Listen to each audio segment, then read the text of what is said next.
যে দিদিভাইয়ের ভিডিওটি দেখলে তোমরা, তো এই দিদিভাইকে কম বেশি সবাই চেনো। আর এই দিদিভাইয়ের ভিডিও দেখে আরেকজন দিদিভাই কি বলেছে তো সেটা দেখে নাও আগে। মেরকি হচ্ছে মেরকি, জুতা শোনা, জুতা জুতা, তাড়াতাড়ি তাড়াতাড়ি। তো তোমরা দেখলে তো এই দিদিভাই কি বলল। এই দিদিভাইয়ের কথা শুনে একটা কথাই আমার মনে আসছে যে মেয়েরাই মেয়েদের শত্রু। ওই দিদিভাই কি এমন খারাপ করেছে? খারাপ তো কোনো ভিডিও করেনি। তো যে ভিডিও করেছে তাতে দিদিভাইটা একটু না হয় ঢংই করেছে, আর খারাপের তো কিছু করেনি। আর সব মেয়েরাই কম বেশি ঢং করে, তাতে খারাপের তো কিছু নেই। তোমার যদি ঢং করার হয় তুমিও ঢং করো না।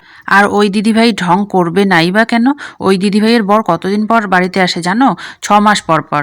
আর বরেরা যখন পাশে থাকে তখন সব মেয়েদেরই খুব ভালো লাগে, খুব আনন্দের দিন কাটে। আর আনন্দে সব মেয়েরাই একটু ঢং করে। তা না হয় ও করেছে। আর দেখো না, আমিও আজকে ঘুরতে এসেছি আমার বরের সাথে, তো দেখো আমিও একটু এখন ঢং করে নিচ্ছি। তুমি দেখে জানিও কিন্তু কেমন হয়েছে।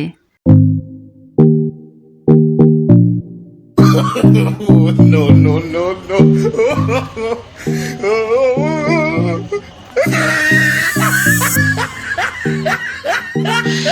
কি বলো, আমার ঢংটা কিরকম হয়েছে? ভালো হয়েছে তো? তোমার যদি ইচ্ছা হয় তুমিও করো, কিন্তু দয়া করে দিদিভাই আর কাউকে এইভাবে বলো না।